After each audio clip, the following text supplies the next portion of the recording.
Okay, insight 70. Minds fixated on the pleasures of sex are able to become aware and fixated on the pleasures of self-awareness. There's a pleasure in self-awareness. There is a distinct, I'm not finished with the insight, I'm just explaining something as I read along. There is a distinct pleasure in self-awareness.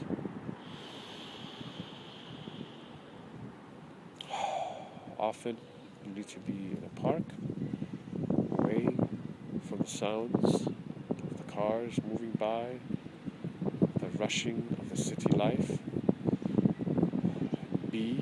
Experience it there. It's subtle. So there's a pleasure on self-awareness, being aware of other things, as well as being self-aware of yourself, aware of yourself. Again, mind's fixated on the pleasures of sex. A person is fixated on sex. Is focused on pleasure of sex, right? The pleasure of sex. Minds fixated on the pleasures of sex are able to become aware and fixated on the pleasures of self-awareness, of self-control.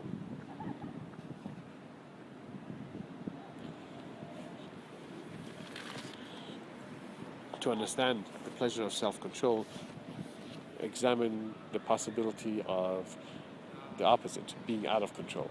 Let's say you're out of control, somebody else is controlling you, some other medicine is controlling you, some agency is controlling you, whatever's controlling you, and you're out of control. It is not a pleasing thing, is it? It's totally unpleasant. A very unpleasant experience. For example, let's say you're in conversation with somebody, and in conversation, you with another person, the other person seems to dominate the conversation, doesn't really listen to you, just goes on and on about what he has to say about himself. And that's it. This is not a conversation. It's a dictatorship. He is dictating to you about himself, and it's ridiculous. It's not very pleasurable to you, generally speaking. You would like a conversation to be a two-way conversation. Me about you, you about me about me, he about him, everything, all the stuff. But him by himself, he's taking control, and you're out of control. You're like, I'm not in control of this conversation in any formal way. I'm not contributing in any way, and I'm not enjoying it. Yes, it's not a very pleasant situation. Same with your life. Let's say everything in your life, if it was decided for you by your mother, father, girlfriend, by anybody and everybody else except you. You go to have some food, you can't order what you want. They order for you, you must eat this and finish it all and whatever. You're like, I don't like this, It's not very pleasing, you see? You get involved in activities you don't like. No, it's just, this is hell. Somebody else dictating for you how to live your life. Terrible, just terrible. It is not your life anymore. So, the reverse is true. When you're in control of your life and what you want to do, now there is every possibility of pleasure, of you experiencing pleasure in the various activities that you get into, and various thoughts that you have, and all sorts of things, innumerable, pleasures. The food that you eat, the dances that you do, music that you play, the studies that you engage in, the talks that you have with other people, so many things, it's just pleasureful. Self-direction. Again, you directing your life however you want. Wonderful idea. And it's pleasure, there's pleasure in that. Self-expression, for you to express yourself however you want. Often people feel repressed and oppressed, not being able to express themselves. And this is like a very constricting feeling, and it is not pleasurable. The pleasure is to be able to express how you really feel. That's so beautiful. Such openness, freeing. It's definitely a pleasurable feeling. Self-actualization, to actualize, to put into practice what you want to do, what you think of, what you desire, whatever. to put it actually to do it. You know, you want to play tennis, you want to do whatever, you know, to do it. For you to be able to do it, this is good. Not just to think it, but to do it. There's pleasure in that, and self-comfort, and there's innumerable other things. I just gave you a few examples. So, mind's fixated on the pleasures. So that when the mind of somebody is fixated on the pleasures of sex, because the mind is already hooked on pleasures, the person can be diverted into other pleasures in life.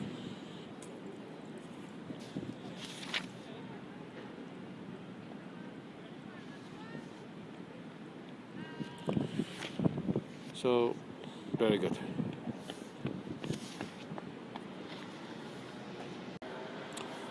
So, when a continuation of insight number 70, so when the person, hopefully the ideal situation is when you get involved in the various activities that you find pleasing, hopefully what will happen is that you will balance your time for each one, so that you get involved in each and every one of these activities, and therefore you, for the most part, beat the addiction. You keep it under control to a degree. And then this way you may hold off the addiction. You do not necessarily overcome the addiction, but you hold it off for as long as you want, as long as you maintain your balance and other activities and this other activity, which is the sexual fixation. Then this sexual fixation doesn't creep in to mess up your other parts of your life. Okay.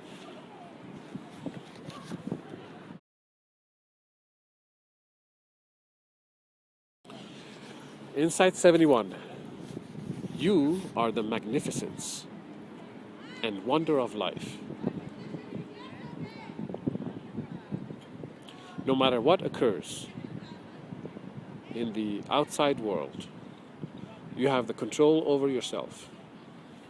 Shine forth. You are inherently divine. It is from God which you came, or if you believe in nature, then from nature it is that you came, from the universe you came. Be yourself,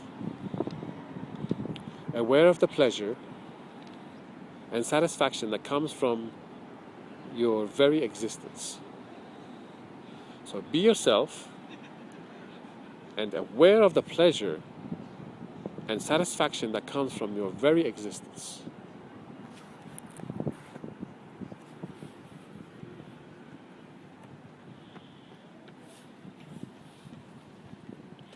Often we don't appreciate what we already have. The mind has a tendency to consider the status quo as null or zero, the zero state, nothing.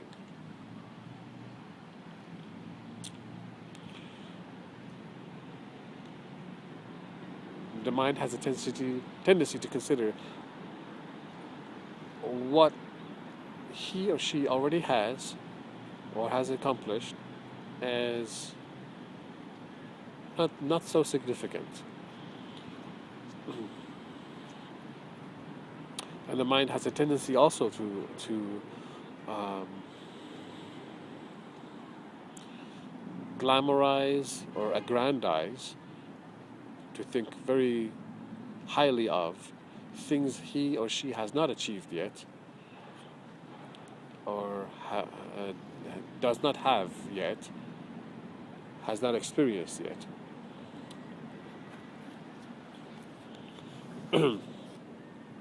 So here I'm reminding you to refresh your mind and to become aware of what you already are right now. You know, when you eat food, often in very, very good restaurants, I haven't been to many good restaurants, but I've seen this on cooking shows, where if you're eating a certain type of food, your tongue is used to that particular flavor you've just eaten, the food that you've just eaten. Now, if you go straight from that to eating another food, because you've already tasted this food, while you're trying to taste the other one, you don't purely taste the other food, because remnants, or what's left over from that food on your tongue and mouth and inside your mouth, will pollute, will alter, will change the flavor of this new food or new dish that you're eating. Like, you may have been eating an appetizer, and if you're going to go for the main dish, now the main dish is going to be, the taste of the main dish will be changed. You won't taste it as it should be, because you're tasting the appetizer in your mouth. It's going to alter, change your experience of the main dish. So what they do, the chefs, is they have some sort of thing, some sort of food even, it could be food, where you take that in between the appetizer and the main dish, and this food cleanses the palate, enabling you to start afresh to taste the new food. When you taste it, your palate, your tongue, your mouth is cleansed to a degree that you can, when you bite into that next dish, you taste it fully without any leftovers from the dish you had before, just a minute ago. Right? So, in our daily lives, we're so busy with so many things. The bills, the kids, the accomplishments, and what I have to do here and there, wash the dishes and wash the clothes and do so many things. We got so many things going on that are polluting the consciousness, that are having the consciousness engaged in them. So your mind is engaged in this stuff, and it's leaving its impressions of those activities are being impressed on the mind. So much so that when you want to taste, when you want to experience your existence, you can't really appreciate, you can't really taste and experience. You cannot experience your existence, the pleasure of your existence, because your mind is polluted with all this other stuff. So when you sit in an area where it's calm and relaxed, this other stuff is still in your mind. And that's what you are left with. These impressions in your mind of the things that you've got involved in and the things you want to get involved in. And so what I'm telling you is that what you need to do is to cleanse your palate, the palate of your mind. You need to be able to refresh your mind, cleanse it, get rid of the stuff that you're involved in at various points in the day, especially the morning, especially sometime in the day, maybe noontime, especially at night. Right? Why? Because you want to cleanse your mind in the morning so that you can experience purely, as much as possible, purely yourself, being, existing, and tasting the pleasure of it, the magnificence of it. So we're blind. A lot of people are blind to this existence. So many people go through all of their life, or much of their life, without ever experiencing the pleasure of being. Such a pleasure it is to be, to exist. What does that mean?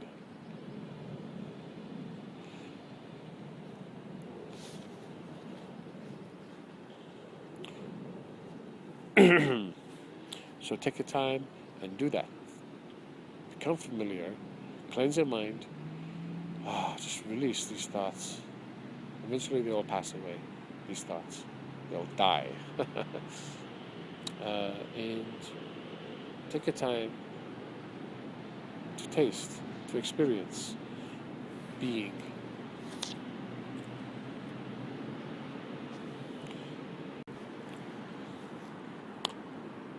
Yes, I'll give you the example. This is about Insight 71.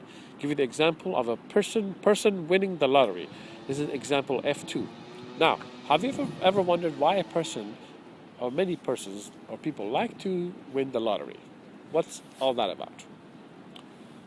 Well, it's not the money, I tell you that much, but what the money can buy.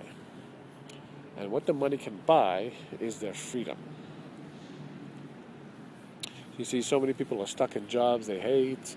They have to do things they don't want to do. Their time is occupied by this job, constantly having to do it and do this and do that, and they can't be themselves. They just want to be themselves. This is a huge aspect of the reason. The reason why they want to win the lottery. They just want to live life without being told to do this and that. They just want to be free to live their life. Be themselves. They want to be themselves.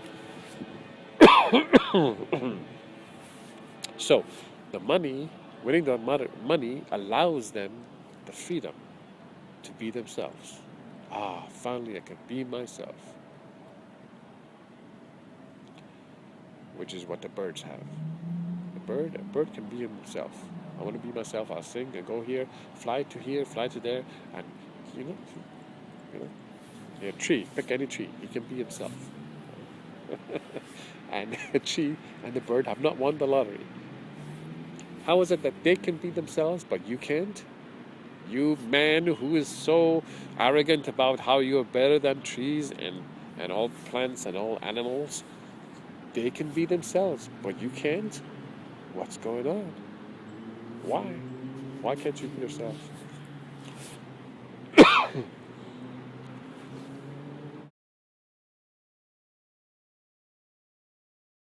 All right, so we're on Insight 72.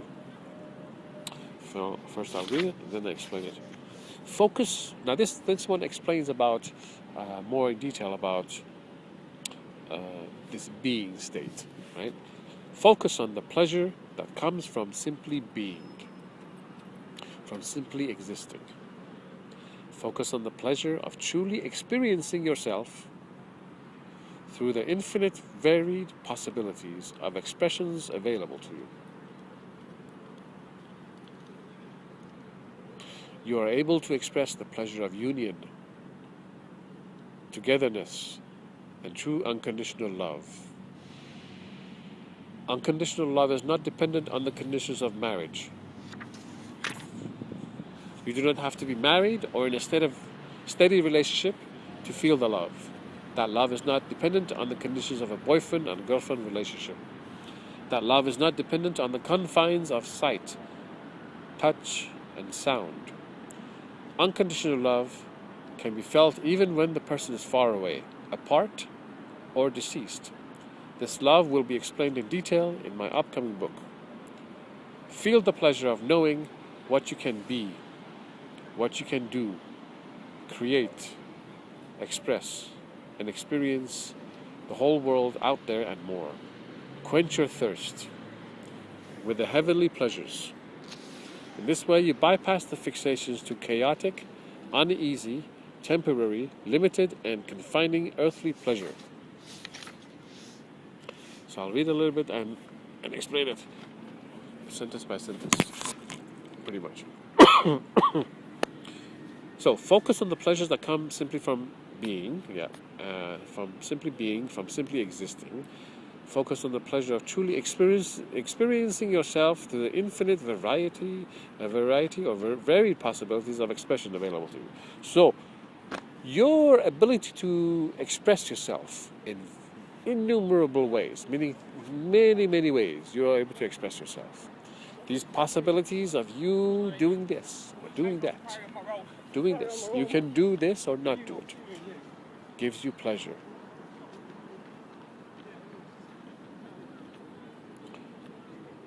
I came to understand this through one of my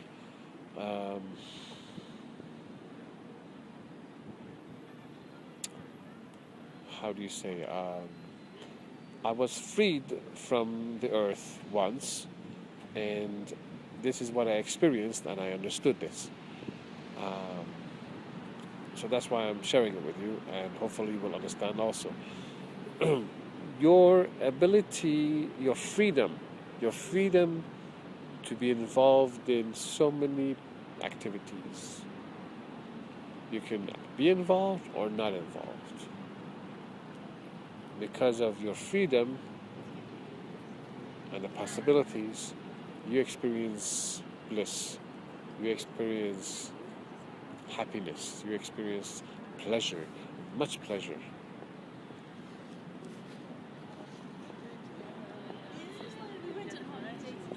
The possibilities are endless, and the opportunities are endless available to you, and you're able to take any of them and get involved or not. It's up to you. Both ways. Because you have freedom, see? You're able to express, also one of the expressions are union, truth, togetherness, true unconditional love. So, you meet people, and everyday people, you can interact in a loving way, in a positive way, in an educational way. You may look into interact compassionately. You may interact listening and observing and seeing and learning. It's a very live interaction. It's wonderful. It's just wonderful. The possibilities of interacting with every person you meet, you're able to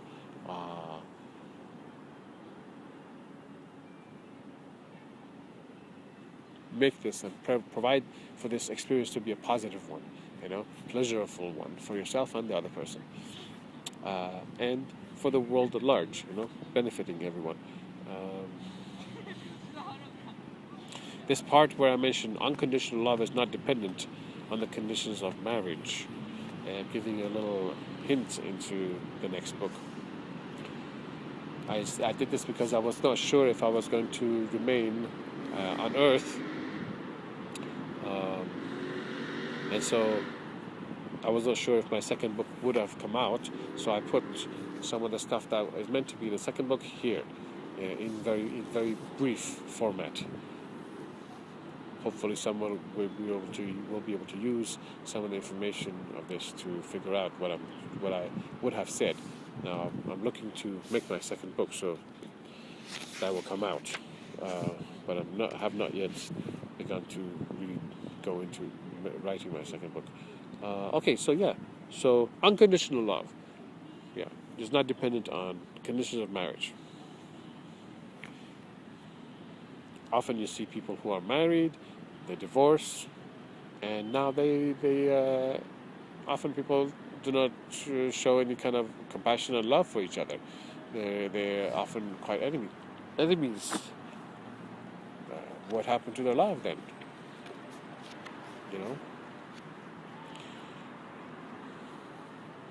Same with boyfriend-girlfriend relationships. You're a boyfriend or girlfriend with somebody, and then when you're not a boyfriend-girlfriend, then where is your love? And you claim to have loved them quite deeply. So unconditional love is a love that surpasses any kind of marriage condition, boyfriend-girlfriend condition, any kind of condition, including distance, far away, how far away for them, whether you see them or not, or hear them or not.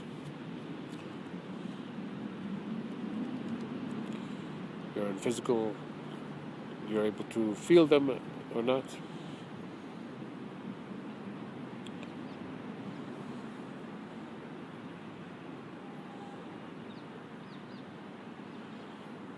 So I'm saying for you to become aware of these, the pleasure of existence, which is quite phenomenal. In this way, you may be able to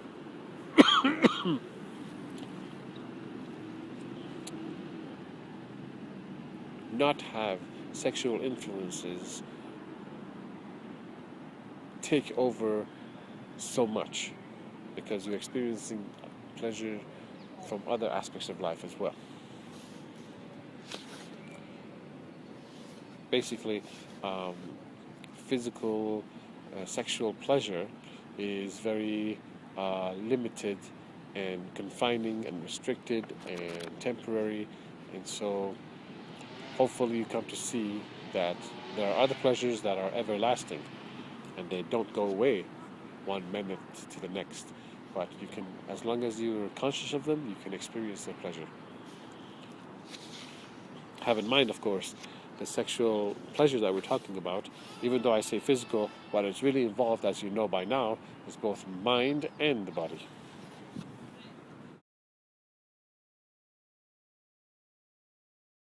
Insight 73.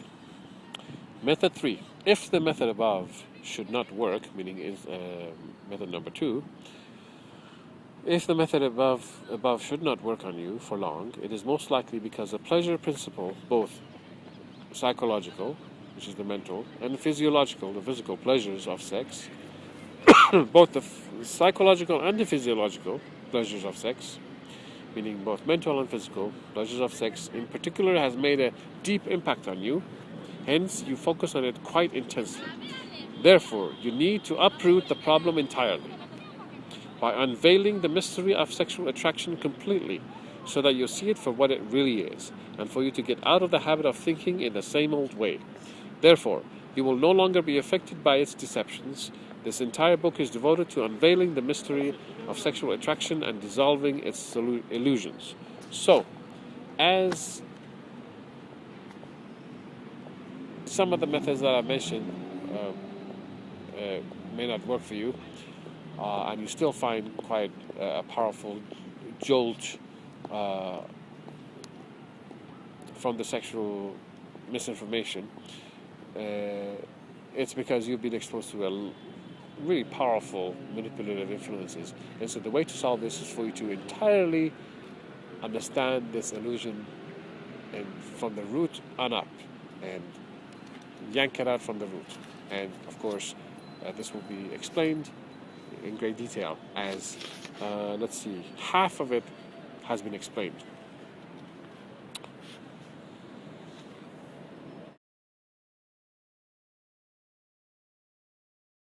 Insight 74. Therefore, read attentively. See the validity, meaning the truthfulness, of the insightful truths presented, and practice applying them in your daily life. So I want you to see, you learn, you see if it's true, you test it from various perspectives, you view it from various perspectives, and now therefore you have validated to see if it's true in so many situations. Therefore you've seen it's true, then you know it's true, now apply it. You have to apply it. Apply it in your daily life. Live by it, in other words. Do this when you really want to understand and get over sexual fixations.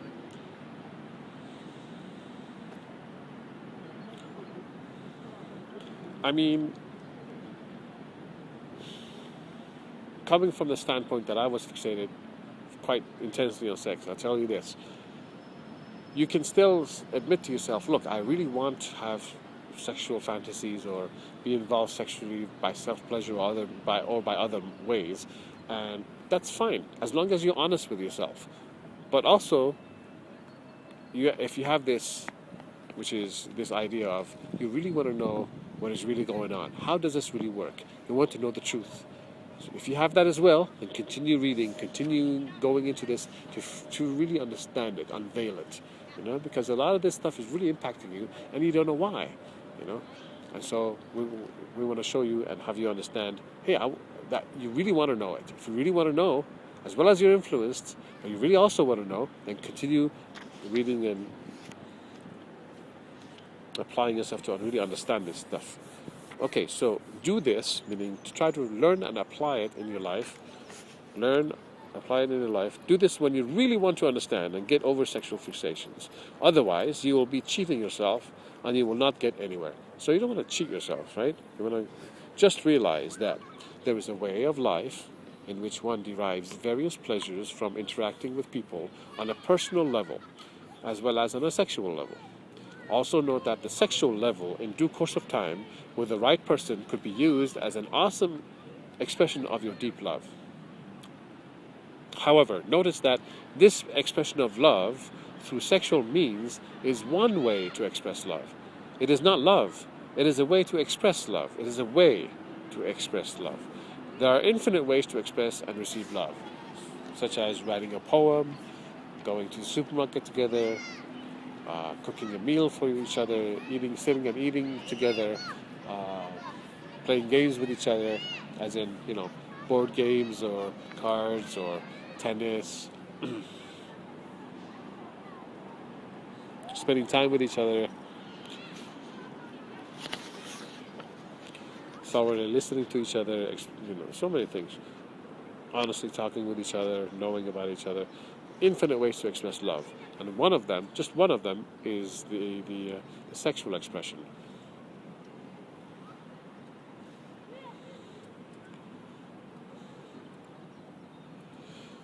Basically, you want to learn about, you want to be truthful about learning about what is sexual attraction, how does it work, and how is that so powerfully affected.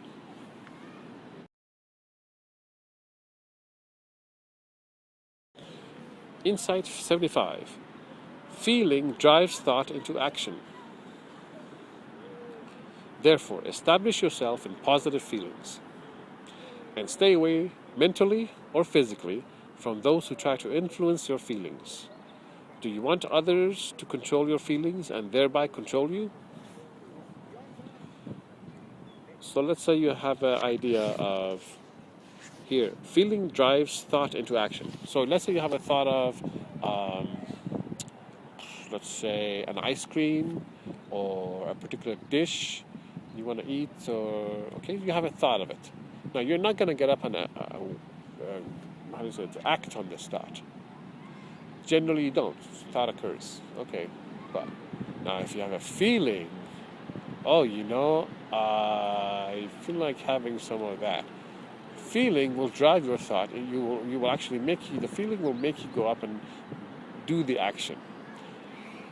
What is this feeling? I talked about it slightly before. It's when the thought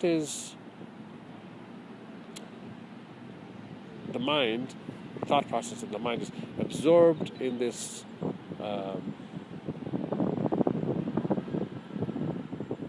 consciously or unconsciously, either way, focused on the subject matter, whether it's a person, situation, or object, to such a degree that you feel yourself almost experiencing that, almost being there, almost eating that ice cream, almost it's happening. The image is happening in your mind, and so you get a sense of, it feels like I'm already having it, and so it's in the mind happening, and so it's like your mind immersed in depth of engagement with that activity, person, or situation.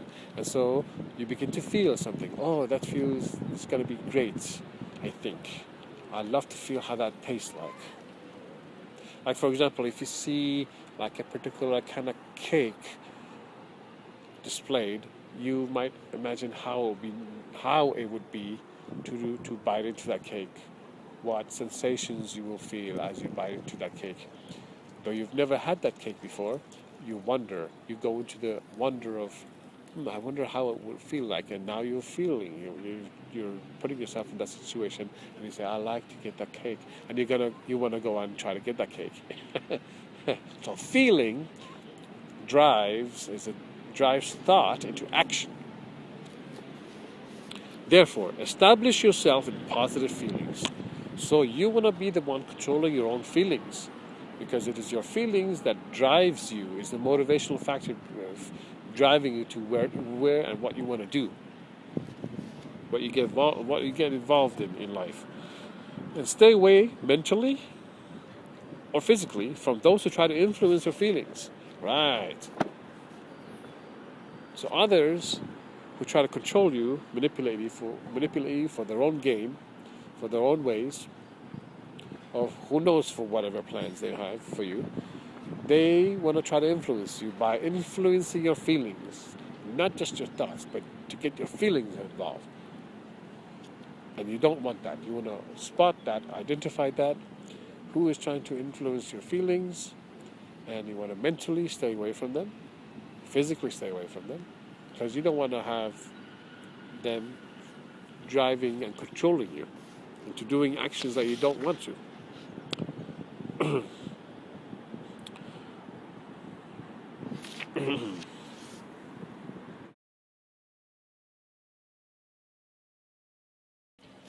Insight76.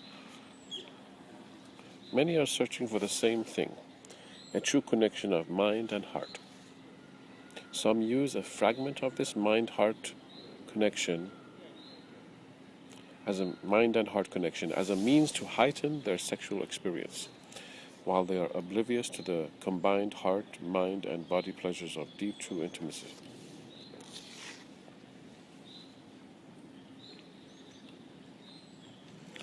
So, lots of people are searching for the same thing, a genuine connection with another person. To be honestly known and to honestly know. There are those people who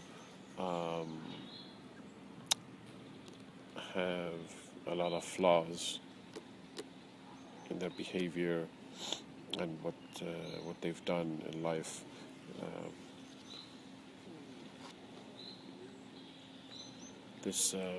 Troublesome things they've done in their life, and so this makes it difficult for them to actually open up and be honest with another person.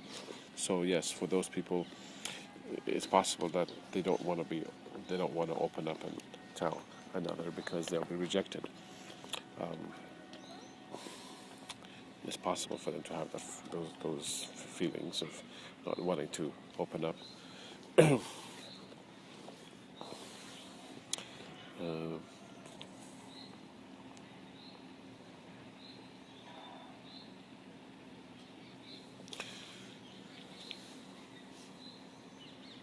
So, I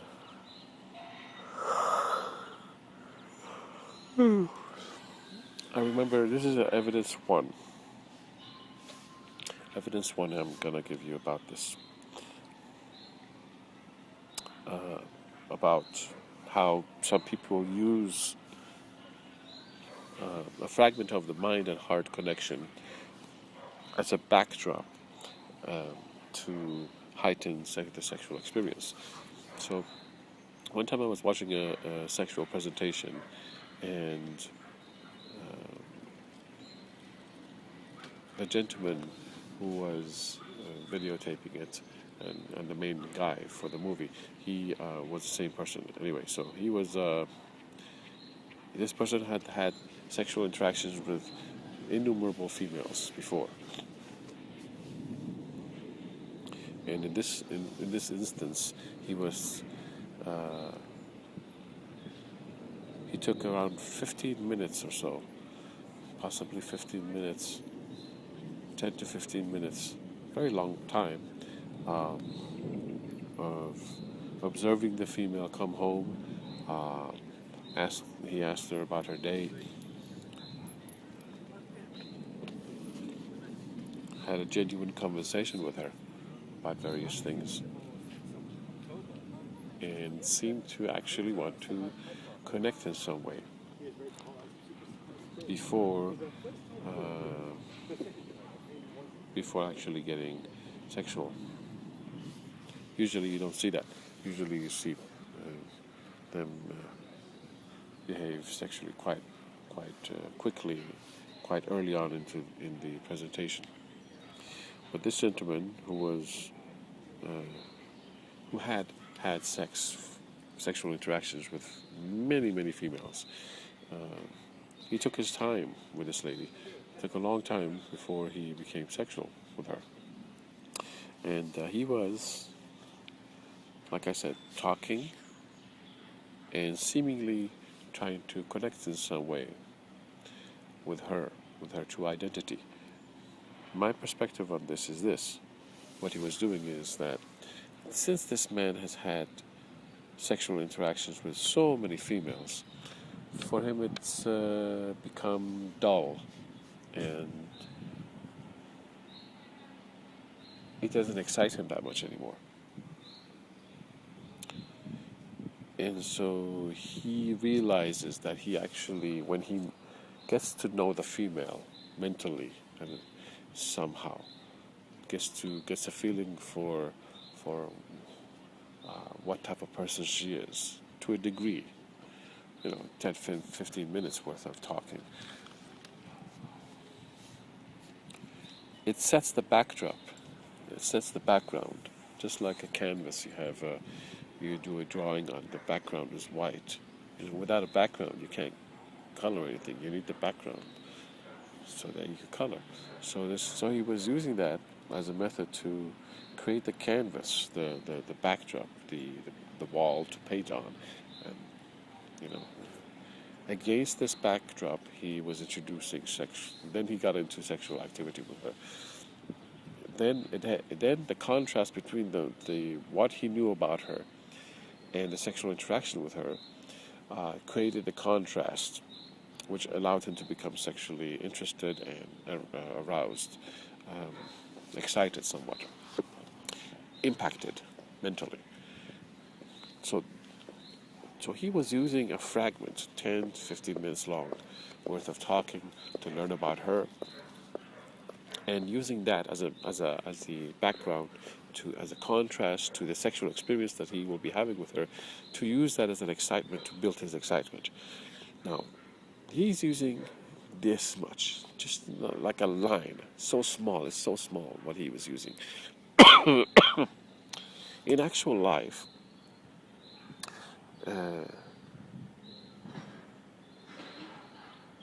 you get to talk with a female, learn about her, and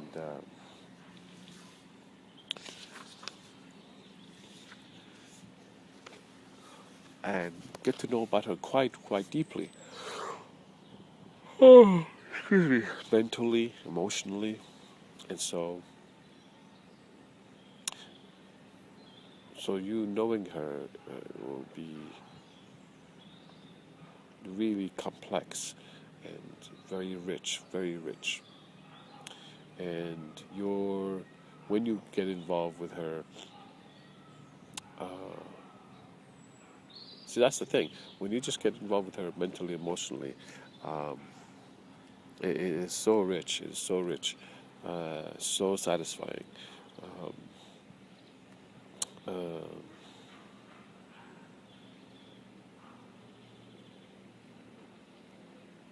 Genuinely connected to somebody. That's what we really want. Now, when you get to interact with her sexually, of course, it's great. Another way to express your love towards her. Anyway, yeah. So,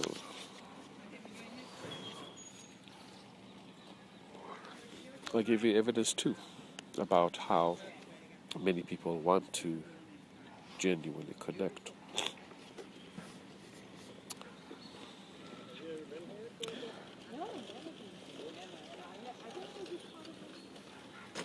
So this evidence too, under insight70-76, I have this example of how I remember meeting a stripper once, and she was telling me how she used to dance on stage,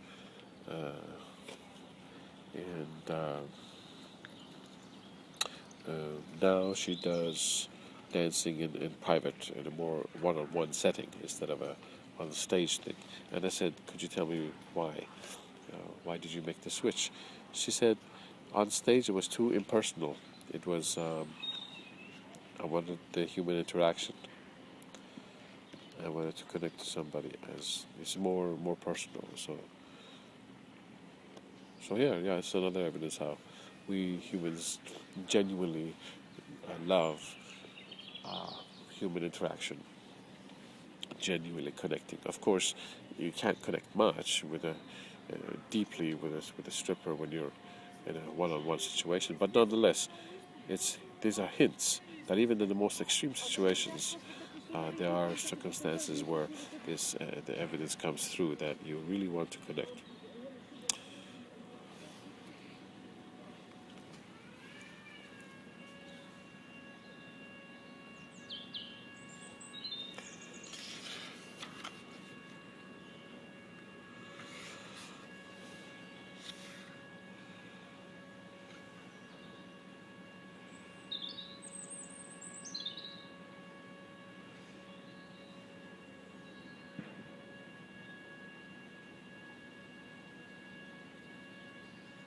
True intimacy is what we want. People want for someone to truly look at them, to understand them, to see them on the inside, to appreciate them, to interact with them, to love them, to communicate with them, play with them, sing with them, dance with them, play games with them, to go on adventures with them, and to interact with them in infinitely varied ways. All right.